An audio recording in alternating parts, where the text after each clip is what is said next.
요한복음 8장입니다. 오늘 제목은 사랑은 율법의 완성이다 하는 제목으로 오늘 말씀을 전하고자 합니다. 요즘 시대는 포스트 모더니즘 시대로서 무엇이 진리인지 모두가 갈 바를 알지 못하는 시대에 살고 있습니다. 그래서 어떤 진리란 절대성이 없다는 그런 주의이기 때문에 어떤 동성애에 대해서도 괜찮다. 성을 바꿔도 된다. 간음에 대해서도 그렇게 힘들게 정말 죄의식을 느끼는 이렇지 않는 지금 우리 시대에 우리가 살고 있습니다. 그래서 많은 사람들이, 하나님을 모르는 사람들은 무엇이 진리이고 무엇이 정말 바른 길인지 모르기 때문에 각자가 자기 소견에 원하는 대로 살아가는 예전 사사시대와 같은 시대인 것을 우리가 보게 됩니다. 그래서 하나님께서는 율법이라는 율법을 우리들에게 주어서, 율법은 사망이 쏘는 죄요, 죄의 권능은 율법이라. 이래서 어떤 죄를 아는 기준은 율법을 통하여 우리가 죄를 알 수 있습니다. 그런데 우리 예수 그리스도로 말미암아 우리에게 승리를 주시는 또한 하나님께 감사한다는 것은 예수님 안에서 예수님의 말씀으로 인하여 율법을 완성시키는 것을 알 수 있는데요.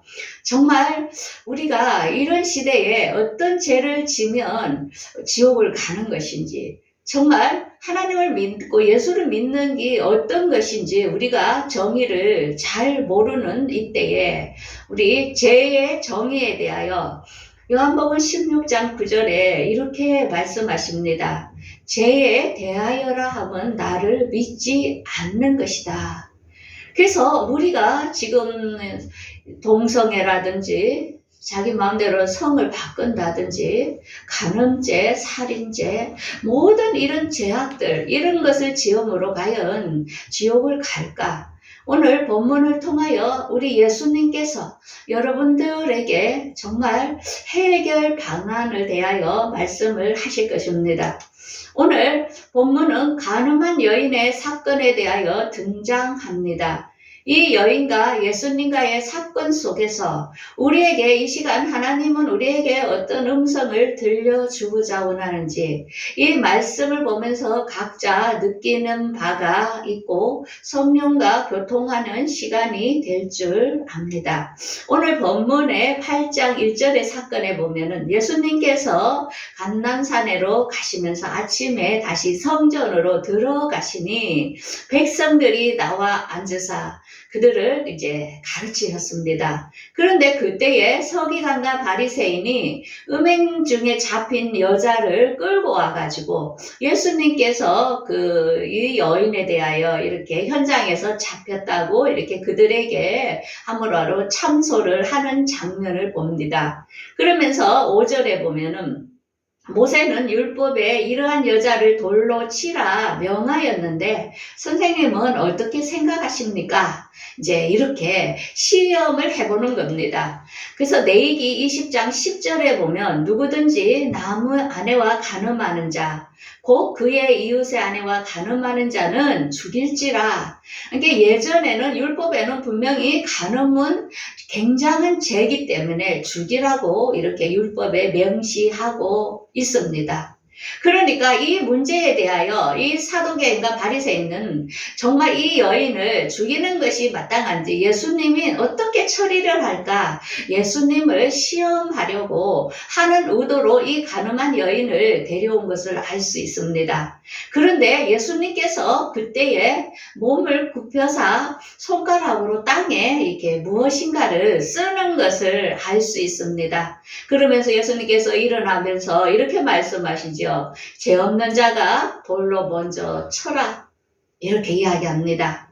그러면서 다시 8절에 다시 몸을 굽혀서 손가락으로 땅에 쓰니 사람들이 양심의 가책을 느껴서 어린으로부터 어른까지 다 그곳을 떠나가는 것을 알 수가 있습니다. 자, 그러면 첫 번째 예수님께서 땅에 쓰신 게 뭘까요? 그것은 아마 율법일 것 같습니다. 정말로 죄에 대하여 율법에 대하여 기록했을 때 그것에 해당이 안 되는 사람이 다 없다는 거죠. 우리도 율법에 하나님 말씀 율법에 비춰볼 때 우리도 그것에 우리의 죄들을 안 지은 사람은 하나도 없다는 것을 발견하게 될 것입니다. 그런데 두 번째 쓴 것은 아마 예수님의 말씀인 새 계명일 거라 봅니다. 그래서 양심의 가책을 느낀다. 하게 성경의 율법에는 간음한 여인은 돌로 쳐라 했지만은 예수님께서 하신 말씀에는 이미 마음에 음욕을 품는 자마다 간음하였다고 하였습니다. 그러면은 예수님이 하신 말씀은 더 깊은 단계인 거죠. 자, 우리는 이곳에서 아무도 해당이 안 되는 사람은 없다는 것입니다. 간음한 여인은 눈에 보이게 들켰지만은 마음으로 죄를 짓고 미워하는 사람은 또 얼마나 많습니까? 그들은 더 큰 죄인, 누구나 이 죄에서 아무로 해방할 자는 없다는 것을 우리 예수님께서는 말씀을 하고 있습니다. 우리가 잘 아는 바벨론 왕이 패권국으로서 70년을 다스릴 때에 그 나라가 멸망하고 가는 그때에 벨사살 왕이 그 왕궁에서 잔치를 벌였지요. 그때에 어떤 손이 벽에 나타나서 메네메네 데겔 우바라신이라는 글을 크게 쓴 것을 알 수 있습니다. 그때 많은 사람들이 그 글을 보고 놀랬지요. 그래서 이 메네메네 데겔 우바라신의 뜻이 뭐냐면은 메넬은 하나님의 왕의 계산에 보니까 되게 저울질에서 보니까 무게가 부족하다. 그래서 우바르시는 그 너의 나라 바벨론 나라를 메데아 바사로 나누어 버리겠다는 그런 경고의 메시지를 쓴 것을 알 수 있습니다. 자, 이 시간 하나님은 여러분 앞에 글을 쓴다면 어떻게 쓰겠습니까? 개개인을 하나님은 평가하고 있다는 것입니다. 우리가 눈에 보이는 것, 남을 속인 것이 남은 모른다 하더라도 하나님은 여러분들의 마음을 다 깨트려 보고 있다는 것. 우리는 여기서 하나님의 저울질에 누구도 해당이 안 되는 사람은 없다는 것을 알 수 있습니다. 그렇기 때문에 우리는 누구나 다 죄인이라는 것을 말씀하고 있는 것입니다. 그러면서 예수님께서 10절에 그 여인에게 여자를 모시고 너를 고발하는 자들이 다 어디 갔니? 하니까 주여 없습니다. 하니까 예수님이 뭐라 합니까? 다시는 죄를 범하지 말라. 나도 너를 정죄하지 않는다. 다시는 죄를 범하지 말라. 이렇게 이야기합니다. 이 세상에 죄에 대하여 용서해 줄 권한은 누가 있습니까? 이 세상에 어떤 사람이 그런 권한을 가지고 있습니까? 그런데 죄에 대하여 그 권한을 가지고 계시는 분이 있는데 그분이 바로 예수님이라는 것입니다. 그래서 이 예수님께서 우리의 죄를 그가 다 사할 수 있는 권한을 가졌는데 말씀에 이렇게 이야기합니다. 사랑은 여기 있으니 우리가 하나님을 사랑한 것이 아니요 하나님을 우리를 사랑하사 우리 죄를 속하기 위하여 한목제물로 그 아들을 보내셨느니라. 하나님께서는 여러분들을 사랑하시기 때문에 어떻게 했습니까? 예수님께서는 십자가에서 그가 찔림은 우리의 허물이며 그가 상함은 우리의 죄악 때문이라. 그가 징계를 받음으로 평화를 누리고 그가 채찍에 맞음으로 우리는 나음을 입었도다. 그러면서 우리의 모든 질병, 우리의 허물, 죄악을 예수님에게 하나님은 본인의 아들에게 그것을 다 담당하도록 명령을 내린 것을 알 수 있습니다. 그러면서 예수님께서는 우리가 죄인 됐을 때에 그리스도께서 우리를 위하여 죽으심으로 자기의 사랑을, 우리에 대한 자기의 사랑을 확정했다고 이야기합니다. 예수님은 여러분과 나를 대신하여 우리의 모든 죄악들을 그분이 다 치루어 줬다는 것입니다. 우리의 질병도 그가 다 담당을 해 주셨다는 것입니다. 그래서 우리는 질병이 걸렸을 때에 질병을 무서워하지 말고 예수님께 나아올 때에 예수님은 우리를 치료를 이미 해 놓으셨다는 것을, 우리가 질병에서도 자유하게 해 주셨다는 것을 말씀하고 있습니다. 그러면서 많은 제자들, 예수님에 따랐던 제자들, 3년간이나 예수님께 함께했던 제자들이 예수님을 배반하고 다 떠났지요. 그럴 때에 예수님께서는 십자가에서 부활하셔서 제자들에게 다시 찾아가서 그들을 용서하며 그들을 다시 받아들이는 것을 알 수 있습니다. 우리가 살다 보면 용서할 수 없는 사람들이 있습니다. 그런데 어떻습니까? 예수님께서는 우리에게 용서하라고 그 본을 미리 보여주신 것을 알 수 있습니다. 우리가 부모와 자식 간의 관계에서도 마찬가지입니다. 부모는 한평생을 얼마나 힘들어 수고하면서 자식을 키웁니까? 그런데 부모가 나이 들었고 병들을 때 그 많은 재산을 받았음에도 불구하고 부모를 안 모시겠다고 부모를 떠나고 부모를 멸시하는 자녀들이 얼마나 많습니까? 우리가 이러한 문제를 당할 때에 그 부모의 가슴은 얼마나 찢어지고 아프겠습니까? 그래서 이것은 자녀가 부모를 공경한다는 게 얼마나 어렵고 힘든지, 그래 하나님께서는 이러한 복을 약속했습니다. 너의 부모를 공경하라. 그리하면 여호와가 준 땅에서 잘 되고 내 생명이 길다고 약속을 하신 것입니다. 하나님께서는 이렇게 복을 약속하면서 부모를 섬길 것을 이렇게 이야기한 거 보면은 자녀는 그 부모의 수고를, 그 은혜를 배신하고 그것을 보답지 않는 자녀들이 얼마나 많다는 것을 우리에게 보여주고 있습니다. 그렇지만 부모는 끝까지 자녀를 예수님께서 우리들을 배반한 제자들을 다시 와서 사랑한 것처럼 부모는 또 자녀를 끄안지 않을 수 없다는 것을 보여줍니다. 그러면서 최고의 사랑이 무엇이냐면은 너의 원수가 줄이거든 먹이고 목마르거든 마시게 하라. 그렇게 할 때에 숯불을 그 머리에 쌓아 놓으리라. 악에게 지지 말고 선으로 악을 이기라. 선으로 악을 이기라 합니다. 그래서 선을 행하는 사람이 악을 이길 수 있다는 것을 우리에게 교훈하고 있습니다. 그러면은 우리에게 이런 사랑을 알려주신 이 예수님은 어떤 분인지 우리에게 보여주고 있는데요.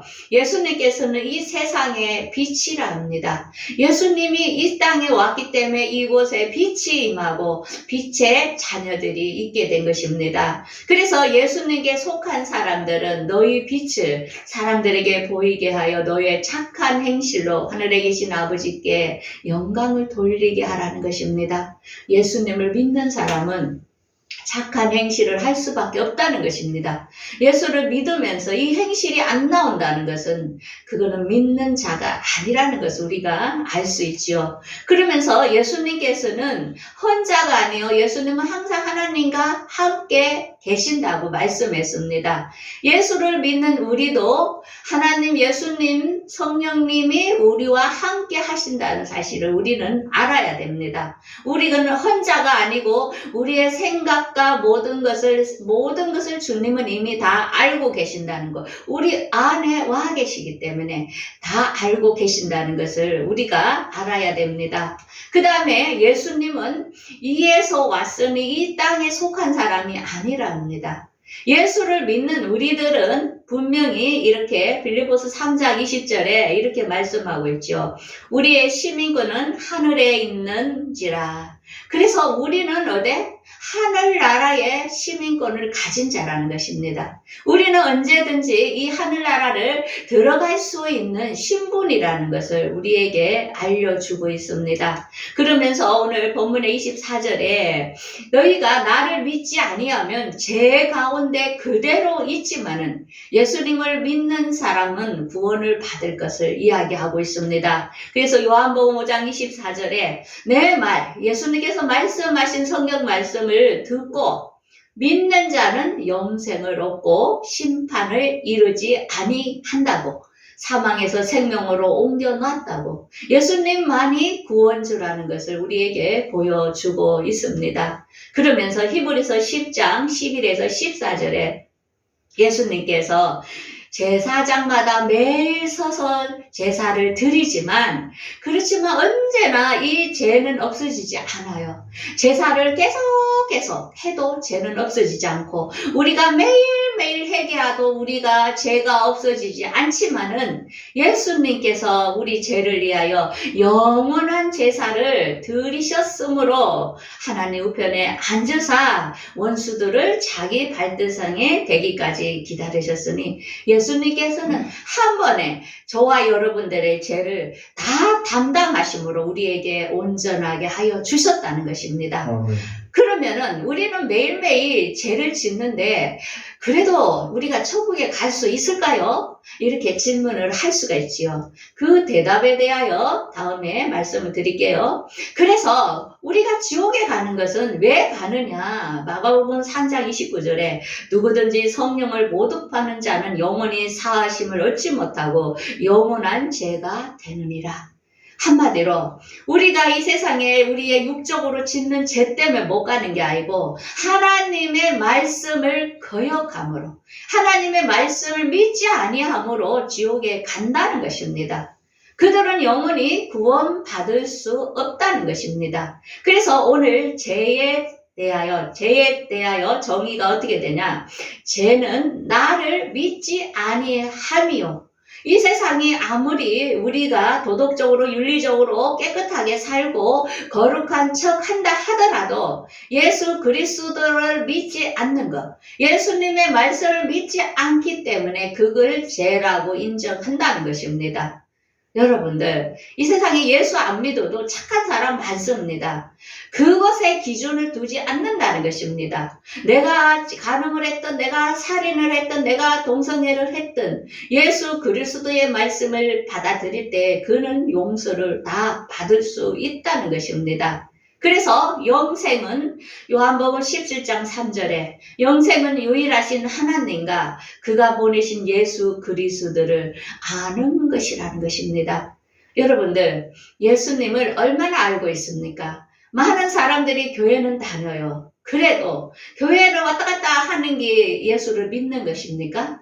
예수님께서 앞으로 공중강림에 언제 오실 것이며 이 땅은 저 그리스도가 통치하며 천년왕국은 뭐며 새하늘과 새 땅은 뭐며 예수님께서 하신 말씀 하지 말라 하는 것들도 있는데 예수를 알아야 그것을 지킬 수 있다는 것입니다. 앞으로 이 세상에 다닐 정부로서 여러분들에게 오른손이나 이마에 침을 넣으며 여러분들을 통제하고 감시할 때에 예수님께서 하지 말라 하는 말씀, 그 말씀을 믿고 인정하는 자들은 하지 않을 것이지만은 그래도 이 세상의 물질과 모든 것에 다 매료되어서 한다면 그게 예수를 믿는 것이겠습니까? 제일 중요한 거는 말씀을 예수를 믿는다는 것은 말씀을 인정하고 그것을 받아들이는 자를 말하는 것입니다. 그래서 영생에 대하여는 하나님께서 이 성경 말씀에 이미 다 기록을 해놨습니다. 말씀이 가장 표준이 되는 것입니다. 그래서 이 사랑은 무엇이냐? 예수 그리스도의 말씀입니다. 사랑은 율법의 완성이라 했는데 사랑은 영원히 변치 않고 영원히 없어지지 않는 것은 말씀이라는 것입니다. 그래서 이 예수 그리스도의 그 가나 혼인잔치의 그 항아리에다가 물을 넣는 것, 예수 그리스도의 말씀을 우리 안에 넣을 때에 우리가 변하여 포도주 되는 몸으로 변화된다는 것입니다. 그래서 설기로운 다섯처녀에서도 기름을 준비하여 여분의 기름을 담은 자가 기름이 뭡니까? 말씀을 의미하죠. 예수 그리스도의 말씀을 모른다면은 그는 그 안에 죄악을 벗어날 수 없다는 것입니다. 그래서 우리 예수님께서 영과 혼과 영이 육과 혼과 영이 거룩되게 보존되기를 원한다 했는데 그게 무엇일까요? 육과 혈은 절대로 하늘나라를 갈 수 없다고 하였습니다. 그럼 육과 혈이 무엇에 해당될까요? 그거는 예수 그리스도의 말씀을 전혀 받아들이지 않는 육적인 사람을 말하는 것입니다.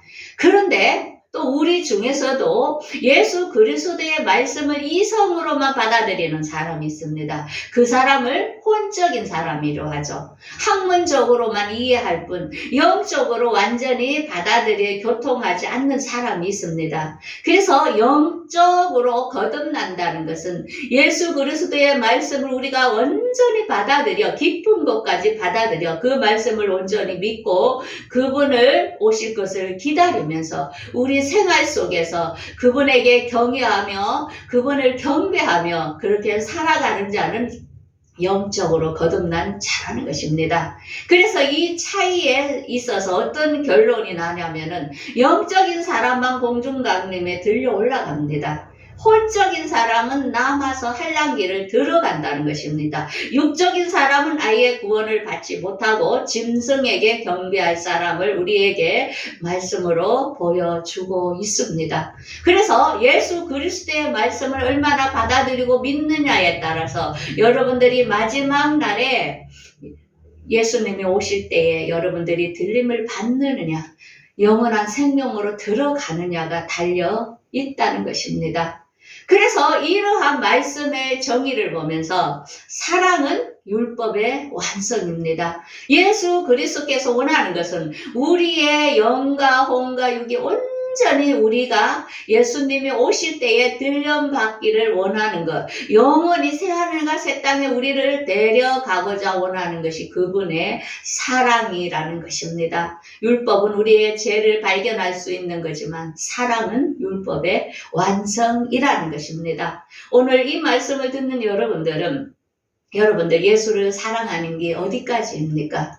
사랑은 예수 그리스도의 말씀을 얼마나 받아들이느냐 안 들이느냐에 따라서 여러분들의 영생하느냐 영생에서 탈락되어 여러분들이 택했을지라도 미혹이 되어 쭉정으로 남느냐 하는 여러 가지의 그 결과가 있다는 것입니다. 그래서 사랑은 이웃에게 악을 행하지 아니하며 그러므로 사랑은 율법의 완성이니라.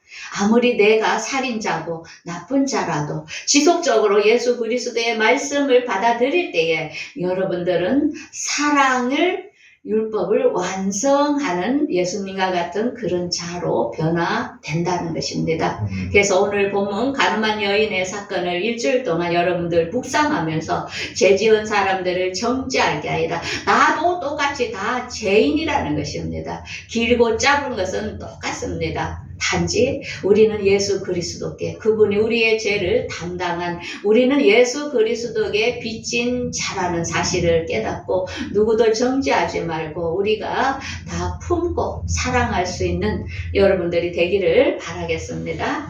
기도하겠습니다.